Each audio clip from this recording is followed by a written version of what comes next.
All right, welcome back to the Deal Makers Club. I'm your host, Johnny Lynum, Managing Principal of Lynum Capital Partners, retired Air Force Lieutenant Colonel, and your guide to deploying capital the smart way. Today's guest is someone who checks a lot of the same boxes as me: military background, entrepreneurial mindset, and a real estate portfolio built through grit and smart deal making.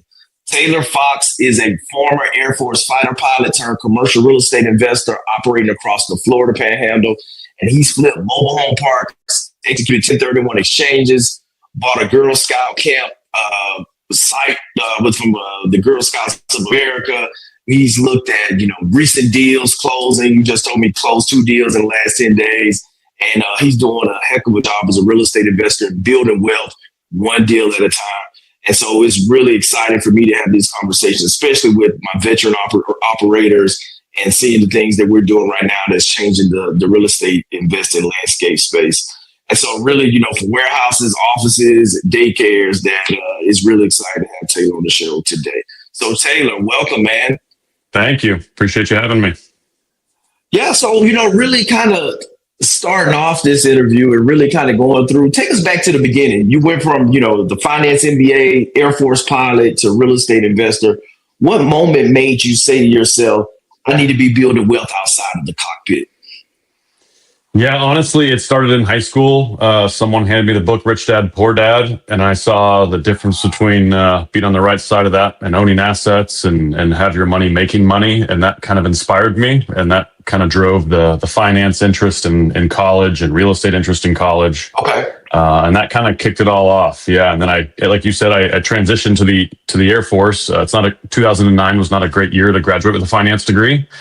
So I went the other way and, slowly in my 20s was careful with my money, careful with my spending, saving money, so that I could build that little nest egg there to buy my first mobile home park. Oh, nice. That's extremely, I think telling, because a lot of times I've talked to many people. Rich Dad, Poor Dad was the book for me. I found that book after I had used my VA loan to buy just a little small 1,000 square foot place in Warner Robins, Georgia. But it changed my mindset on money, especially for me, coming from a household that didn't have that invested mindset, and really coming into a technical degree, electrical engineering, was extremely light on the business classes coming through college. But, finding that book and just seeing the mindset of the approach of an investor, of an entrepreneur compared to that of an employee, it definitely changed my life. So we talked about going into that first deal. So what did your first deal look like? And what did it teach you, that you didn't necessarily receive in the MBA or like the structure of formal education? Because a lot of times that's always different. We get the theory in the books, but like doing that first deal is nothing like that experience. Yeah. I remember even that evening after I closed, and a tenant brought some problem to my attention, and I just remember looking at all the closing documents on my table, being like, "What have I just done? I've walked into a world I'm not a professional at." That deal in particular, I started learning about cap rates and what those should be and how to if you can leverage or change the bottom line, the NOI number a little bit, how much that really does add value to the property. I did 2 mobile home park deals. That deal also taught me that, residential where people live is a business I don't know that I necessarily want to be in. The people have a lot more emotions around their home. And that, I did 2 of them at the very beginning because I understood them, but I then transitioned to commercial after that because it just seemed a lot easier business and a lot less friction with tenants, especially. People are just operating a business. It's not where they live. So honestly, that was probably the big takeaway of those first couple. Okay. No, I love it. I think, one of the things that I've seen, especially with most investors, like we evolve. Like there isn't just like, hey, you start here and you finish here. That we all evolve and you learn what you like, what you don't like, what fits your personality, your in regards to your risk profile. So like with mobile home parks, I know a lot of people they shy away from, but there's a lot of people that's successful with it. I think you kind of laid out, some of those challenges. It was like it's a little bit simpler. So what was the thing that kind of drawed you to maybe like the triple net leases and going more the purely commercial side? Yeah, I can't point to it exactly. The thing I like about commercial real estate is everyone knows about residential and everyone understands buying and selling a home. So I feel like the market prices in appropriately. I don't do any residential anymore, but I expect it's harder to find deals where in commercial, there's a little more arbitrage in the market because a lot of people have no idea about a triple net lease, or the pool of investors is a lot smaller, and so you can wait for those deals. But I mean, from the triple net lease standpoint, I've got, I don't know, 3 or 4 tenants that I haven't heard from in 3 years. If the toilet breaks, it's on them. It's all your work is done in identifying the deal and working out the lease. After those 2 things are done, if it's a decent written triple net lease, I mean, you've probably got 3, 5, or 7 years of quiet and what do they call it? Mailbox money or just passive income. So it's a lot of work at the beginning typically, but after that, it's more easy street. And I don't have phone calls at weird hours of the night or anything like that. Now, have you found that to kind of better align with like your lifestyle, give you the freedom to, maybe look at operating more deals and putting deals together by just having that freedom? Yeah, I can imagine. I'm currently, I think, operating nine commercial properties at the moment. It fluxes all the time, but I can imagine if those were 9 homes that, I was either having to pay someone to do the maintenance or vice versa, it would just command more attention. And they're typically 1-year leases, right? So then you're gonna have to go through the leasing process again. Whereas commercial, there might be a little bit more of a vacancy risk, just because, it's again not a home, and homes. The housing supply is obviously in demand right now, so there's a shortage of housing. So that's the perk. I also in commercial real estate typically I'm willing to take a little more risk, and so the cap rates I see are better than typically what I've ever looked at in residential. It's usually a little bit lower, and I'm willing to take a little more risk for a little better return. And that's kind of been my flow the last 5 years or so. Okay. Walk us through, because I know a lot of times when we talk about, most don't understand like the commercial investment game. Really, what do you see you talked about like, hey, the toilet breaks is on them. Usually for your standpoint and your leases, because I know everybody operates a little bit different. What are you on the hook for? And which I know isn't a lot. And then what are you kind of looking at those businesses, those tenants that are paying you that they're going to have to be responsible for?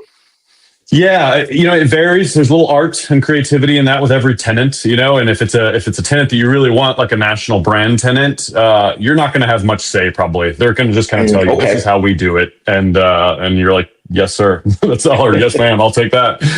Because it's an AutoZone or someone more significant like that.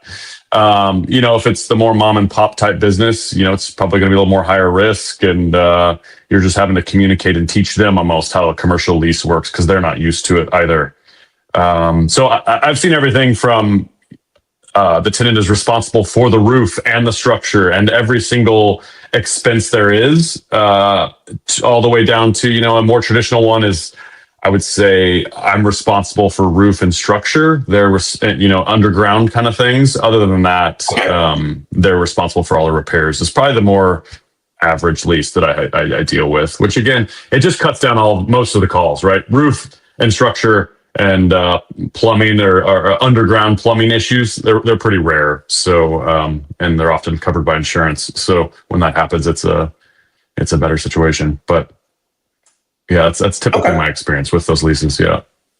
No, that's really good insight. Now, I know we talked previously about the Girl Scout of America deal in Pensacola, and kind of how you put that together, and I think the really unique thing, the short time frame to be able to add value and kind of move on from that deal. So you might kind of walk us through a little bit about that, about the mindset on the front end, receiving the opportunity, putting the deal together, then. How was it like, okay, this is something I pursue. This is a really good opportunity.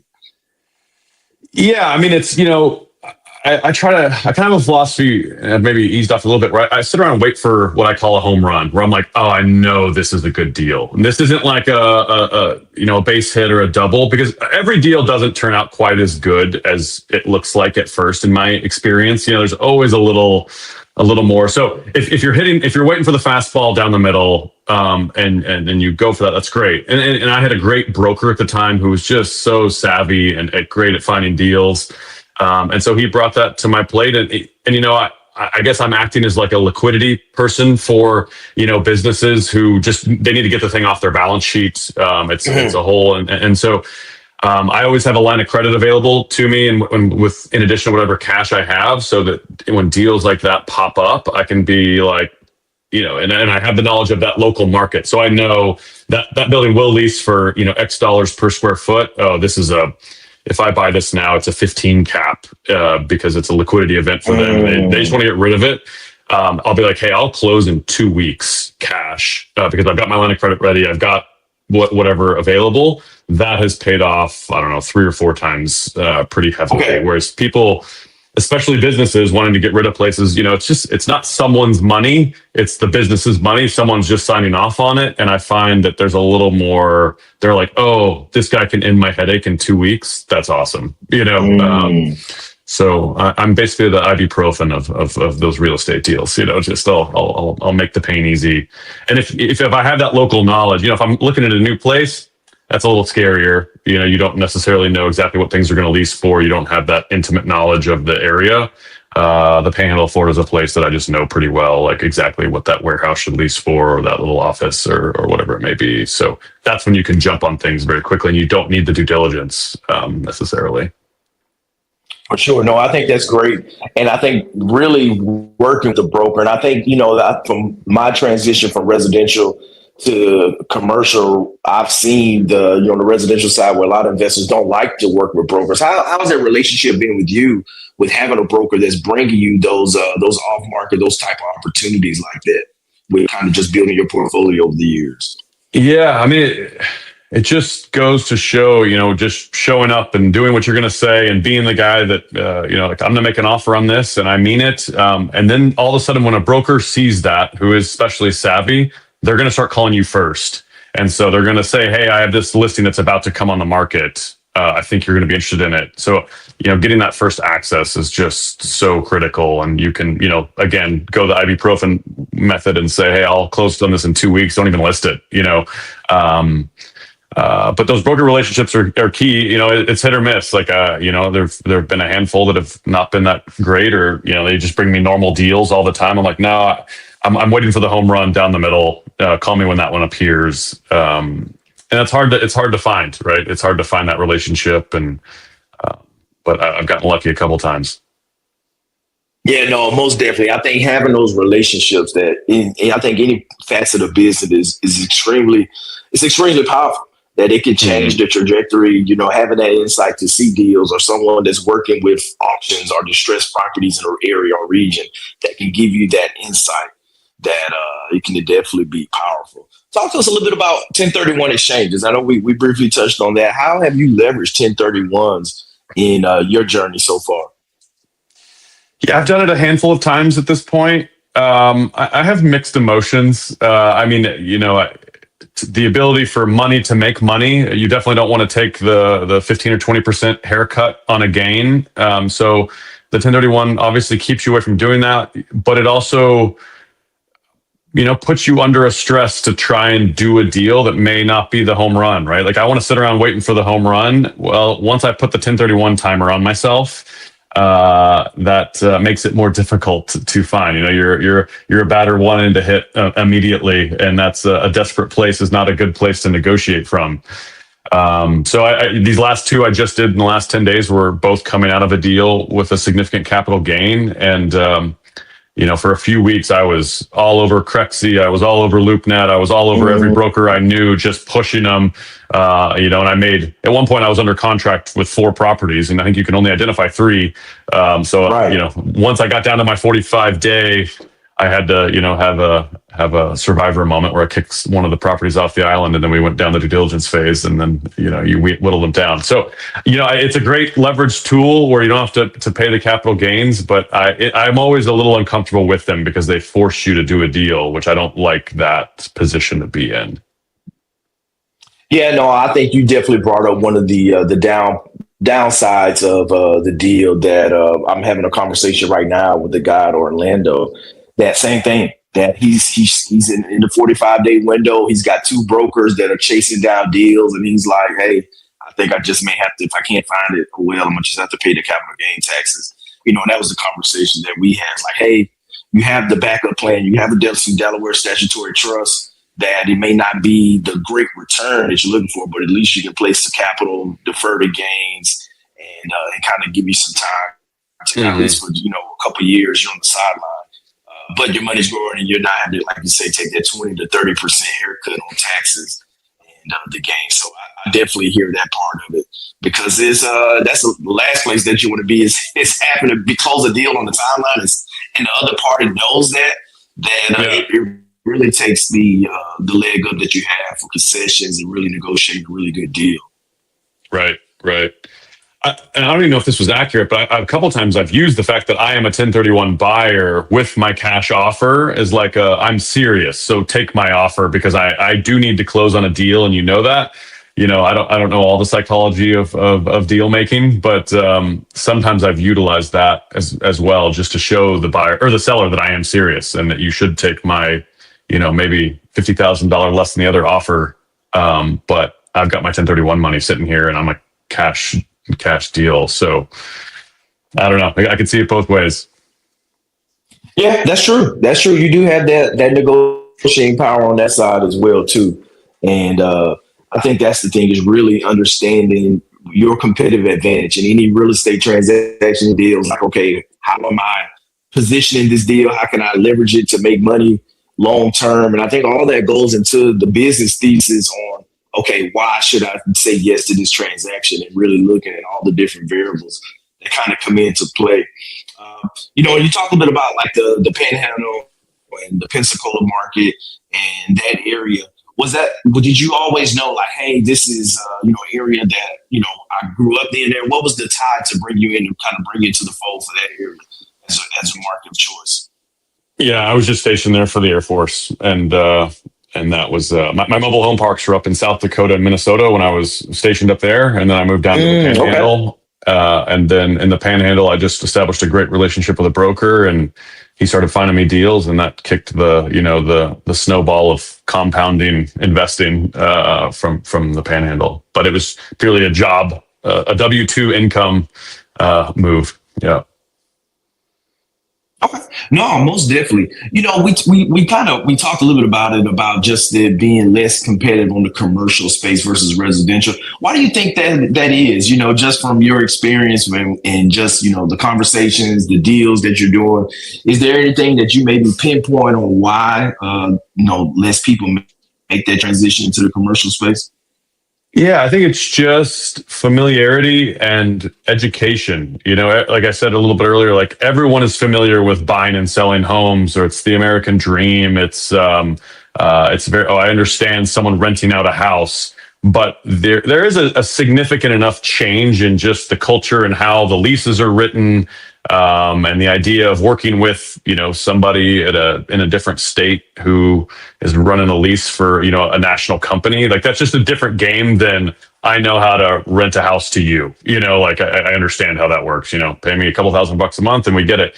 Whereas it's just such a different language, I think, that it keeps a lot of people out unless they really take the effort. It's also, I assume, a much smaller market, right? I would imagine, if you take Panama City, Florida, however many, 100, 150,000 people in Bay County, probably, there's just a far less businesses than there are homes. So I imagine it's just, there's not as big of a playing field there. No, I definitely agree. That's definitely true. There's a lot less commercial buildings than residential homes for everyone to rent. And I think that's the biggest thing, that education is like, most people aren't willing to take the education, whether it's through experience or whether it's formal, to go and learn the commercial side of things versus residential, that everyone can kind of understand, hey, I live here, I pay rent, I pay my mortgage. They can understand those payments and the numbers behind it versus the commercial. It's a little bit more complex. It's a little bit more to it. Yeah, I'm kind of a believer of, luck.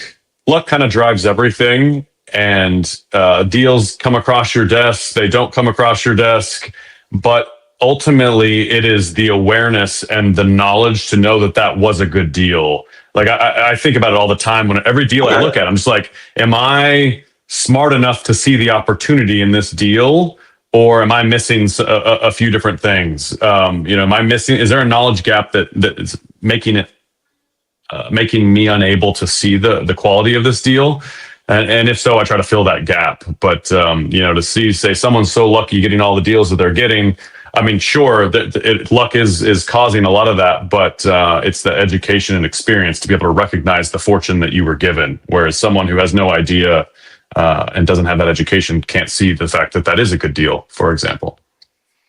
No, that's really good. A really good point. How, especially, with your background, already having an MBA, how are you filling that void or honing your skill set to continuously to grow and evolve kind of from where you are now to get to that next level?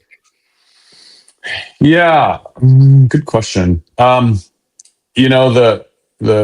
finance schooling taught me how to look at the spreadsheet and understand what a good deal looks like. I have a fairly large knowledge gap still with, I go visit my property that I'm under inspection to buy, or I'm under due diligence to buy. I don't know what I'm looking at half the time. I have no idea if it's, that's good or bad. So, at this point in my career, it's mostly just more experience looking at more deals. And then it just seems like, especially in commercial real estate, something is always unusual about every deal. And you are forced to go look into zoning laws. You're forced to go call the city about that zoning variance that someone was given, or, there's a survey issue, or there's a tenant who, one of my better deals was a warehouse that the tenant, it was an older woman who had it, just wanted to get rid of it because the tenant was like squatting and wouldn't leave. And I was like, well, I've done this once before. I know which lawyer to call. I know how to solve this problem for her. So, I probably got a pretty good discount on that property because I was willing to solve her headache.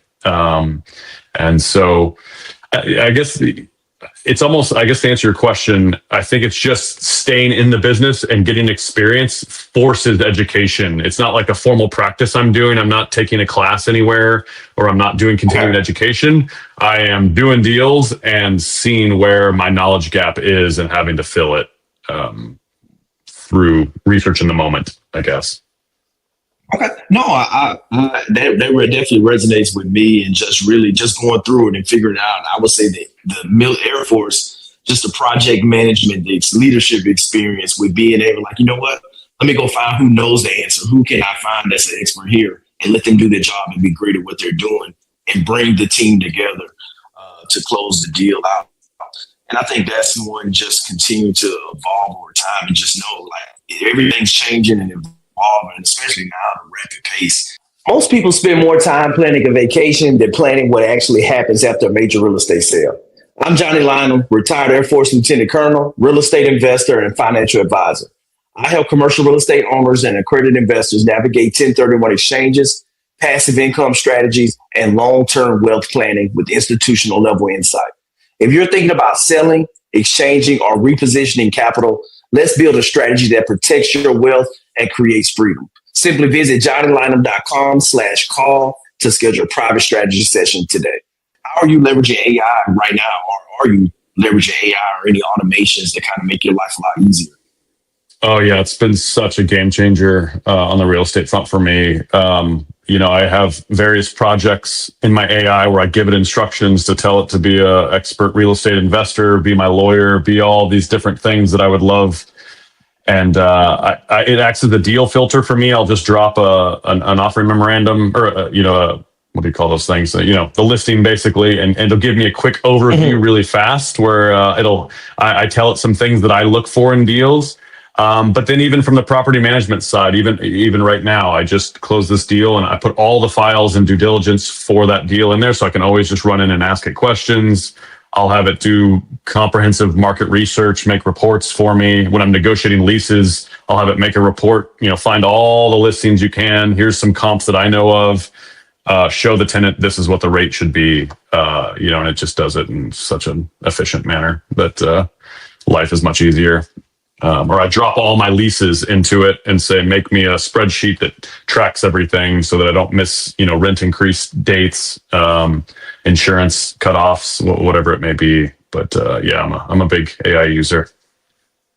Oh, that's awesome. Yeah, it's definitely a okay.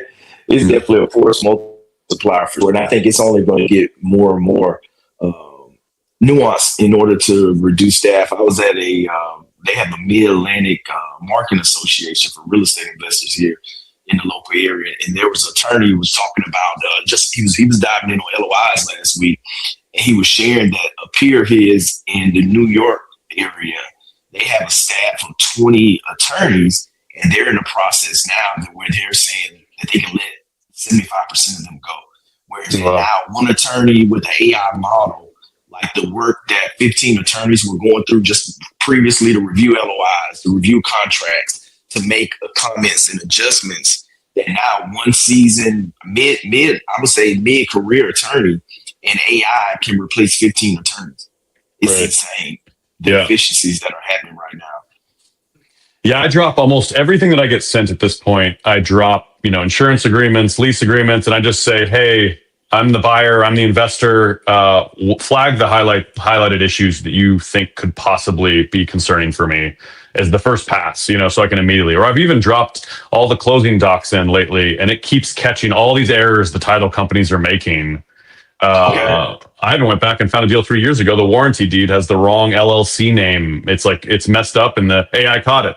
And so now we're correcting that. It's just, all the humans, the humans in the loop are making the mistakes, but the AI is cleaning things up. And I just feel like I'm a little more on top of things. It's a good partner to have to back you up a little bit.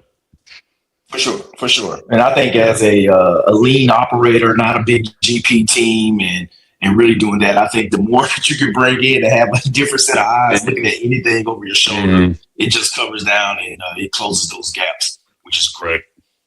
Right. For you, kind of as you evolve, any mentors or in the space, that you would say kind of help, you bounce ideas off of, or situations where you kind of foster those relationships along the way? I treat the brokers that I'm closest to, I treat them as partners, and they know, because we've done enough deals at this point together, probably 10 or 15, where they want me to keep coming back. So I'm just like, hey, I want you to think, would you do this deal? And so we, and they have respected that. And, a lot of brokers just want to close the deal because that's going to get them paid. But they know with me, the deals will keep coming if the deals are good. So that relationship has been fostered in a very good way there. Some of my deals I have a minority partner in, and I always, ask for, it's fun to bounce ideas off of. And now I have Claude to bounce thoughts off of, and he pushes back. For sure. That's awesome. So if you could put a percentage on it, do you see a lot of them brokers as owners as well too? All the ones that sometimes, I 50-50 is probably my percentage right now. Yeah. I've got one brokerage that I'm most loyal to, and I don't believe they are very minor as far as the two brokers that I work with. But it's varied across the spectrum there. Yeah, that's always interesting to me, for agents, on the residential side, but the commercial side too, that see the product, see the transactions, ever make the leap of faith to start investing in themselves and start doing deals. So that's one I always like to be curious to kind of see, that a lot of times you can't see the forest for the trees type of situation. Yeah, and there's always that awkward moment where it's like, if this is such a good deal, why aren't you doing it, right? And so what happened in luck and unlucky for him at the time, but my broker that really kicked off my whole career and kept finding me good deals for a few years, he was going through divorce that whole time, and so he couldn't do deals. And so it like tied up his money where he's like, I would love to do this deal, but I can't. And so, I was the fortunate beneficiary that he would hand it off to. And, it's for better or for worse. That's just how the world shakes out sometimes. But it's unfortunate. Yeah, no, kind of as we're wrapping up, I know like a lot of it, I do have some active duty folks and veterans that are kind of that watch and listen in on the show. For those that are saying to themselves, "Hey, I want to do what Taylor's doing, but I don't know where to start." What's your honest advice to someone, maybe still in uniform who wants to build a portfolio? Yeah, I think it's just to start the ball rolling, and I think that starts with a phone call to start looking at a listing and start looking at listings on Craigslist or LoopNet if you're going down the commercial path, and find one that seems interesting to you. I'd probably understand what cap rate means. I'd understand how it moves up and down and why. So you can at least show them that you know something that's going on, or you have a little knowledge of the space. And then it just make that phone call. The first deal I called on to get into commercial space, it was that broker that helped me out so much. He was just like, tell me a little about yourself. That's not the deal for you. Let me show you these other two deals, And so, have a little bit of money, and you can start very small in commercial real estate, especially in smaller markets. I want to say my first deal was $170,000, right? So, Okay. It doesn't take a ton. And so, and if you leverage that, what is that? I don't know. 20% of that is not much. So $30,000 or $40,000. So I think it's just get the call going and then start the learning process. You can read about it in the textbooks all you want, but until you start looking at deals and then, you go look at the deal and throw it in the clod, ask the right questions, and then push back with the broker and say, I don't like it for these reasons. Tell me where I'm wrong. And the brokers are going to start to educate you. You've always got to think about their misalignment and interest. They want to close the deal. They don't necessarily care as much about you making money, probably first and foremost. But my advice would be just make a phone call to a broker and start to go look at properties and understand a little bit about how that works, and maybe look at a couple commercial leases and read through those. Would probably be my advice to get started. No, I think that's great advice, because at the end of the day, like, you have to take action. You have to take action. You have to get off the sidelines. And kind of, I always like to look at the mindset shift with that. What do you think that one mindset shift that's holding investors back, that keeps them stuck on the sidelines?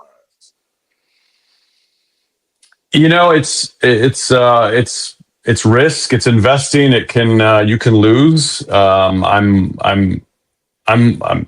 clear-eyed enough to recognize, I've been investing since 2014. And so that has been pretty much nothing but a bull market the whole time. And so, you have to be sober about that reality too, right? There's been a tailwind there where it feels it's felt great. And we've all mostly made money during this time, but you never know when the music's going to stop like it did in 2008. And so, I think that fear and risk of losing money and going into an unknown space is reasonable. But again, like I said earlier, the way to bridge that gap is through some knowledge and experience. So get out there. You don't even have to make an investment at first. Start just knocking on doors and looking at properties. But that doesn't mean you have to pull the trigger immediately. But getting away from the education, the screen, and getting into a little bit of experience and learning and seeing it's not quite as scary as you think it is. It's more simple than you think it is. I would say would be my biggest tip to get going. No, I really agree, and think that's sound advice for those that are looking to start. That you just have to get going. There's going to be risks. Mm-hmm. There's going to be changes, but I think having sound people, brokers, Claude, other investors in your circle that can help fill in those gaps really fast is what's going to allow you to kind of level up and expedite that journey. Well, Taylor, brother, this has been a masterclass in everything from, your career, from what you've done, from leaving the cockpit, from doing deals, mobile home parks, the relationships with brokers. We talked on 1031s, some of the pitfalls, nuances of that I think this has really been a powerful show. It really giving people the intangibles and the insight to kind of, if they want to go into commercial space. how to do that. And I appreciate you sharing your journey with the community. For everyone that's listening, whether you're active duty, you're transitioning veteran, you're a seasoned commercial investor, these strategies are here for you to put to work. And if you want to talk through how to structure your next move through real estate or 1031 exchange, or looking at different passive investment opportunities, definitely reach out to me, johnnylynum.com/call, and we can set something up. We'd love to have that conversation. Taylor, where's the best place for people to want to follow you, follow your journey and your work that you're doing? Yeah, LinkedIn. I fortunately have gotten off social media except for LinkedIn. I wrote a book about becoming a fighter pilot, combatreadypilot.com. And I've got a Substack I've been writing about, but it's not necessarily about real estate. It's more about life. So, yeah, I'm available. Okay. Taylor Fox, and you can find me out on the internet. All right. No, that's good, man. Definitely have a link in the show notes. Until next time, keep deploying capital, keep building legacy. This is the Deals Maker Club. We'll see you next week.